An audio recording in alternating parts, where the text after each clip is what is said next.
Hi everyone, it's Alex from Risk Academy, and I wanted to do quick challenges to each one of you to make sure we are stopping living in this fairy tale world where everything is perfect and risk management adds value. I don't think it does currently. I think there's a lot more we need to change, and it's not because the world has changed, and it's not because the business environment became more complex and cyber risk is now everywhere. No, most of the tools that are actually useful have been created in 1940s, 50s, 60s, 70s and 80s, and the reason why risk managers are still not using them is just the risk managers themselves. There's absolutely no good reason why risk managers are not using proper risk management tools and the science that has been discovered for decades that is actually very helpful for the risk managers. So I think the risk managers are only got themselves to blame why they don't add a lot of value to the business.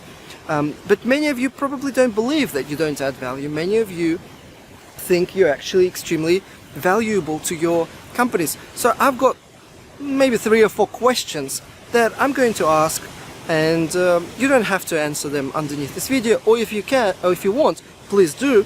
We will have a chat, and I think that would be valuable. But here are the questions. So most of you would probably have a risk management framework or a procedure or a manual or a guideline, and you've put a lot of effort writing it, or a consultant has done it for you. If that's the case, you probably shouldn't be even in the risk management role, because it's one of the easiest documents to write. And so you have this document that has roles and responsibilities, it has the process, it has reporting, monitoring requirements, it has all the right bits. So here's a fun question. Who reads this document? Who beside your team and maybe the internal auditor has read this document and is constantly referring to it when making decisions? Think about it. Here's another question. You have your risk criteria, your risk criteria table with your 5 or 3 or 7, it doesn't matter, levels, and operational, financial, reputational, health and safety, environmental, and all the other different types of impacts. So here's a question. Do decision makers, when signing an important contract, or when making an important budgeting decision, or when making an important procurement decision, do they use that risk matrix? Think about it. Well, here's another interesting question. So risk management is supposed to be a decision-making tool. So business decision makers or business heads or managers, literally at any level, are supposed to think about risks when making an important business decision. So here's a question for you. When was the last time any business unit head called you as the risk manager and said, can you please come in and help us do the analysis on this important decision, procurement or financial or budgeting or investment decision, because we have to make that decision, but we sense that the level of risk is very significant and we need your help to actually analyze that level of risk. When was the last time that happened? And here's the final question. When was the last time the CEO called you as the risk manager and said, can you do risk analysis on such and such before I make that decision, because the decision is important and we need more detail or more certainty about that decision, or some of the assumptions that are associated with that decision. So have a think about that.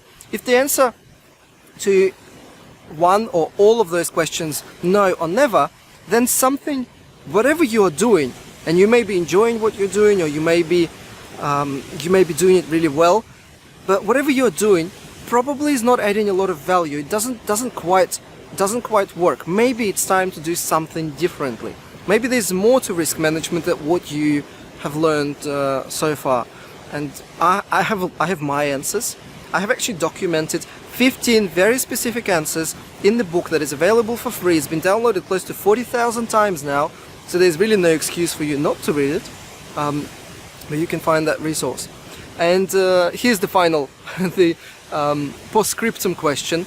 When was the last time you were involved in credit rating, insurance, or finance negotiations, and by showing good risk management, you were actually able to secure a better credit rating, a better premium rate on insurance, or a lower cost of financing, lower interest rates. When was that?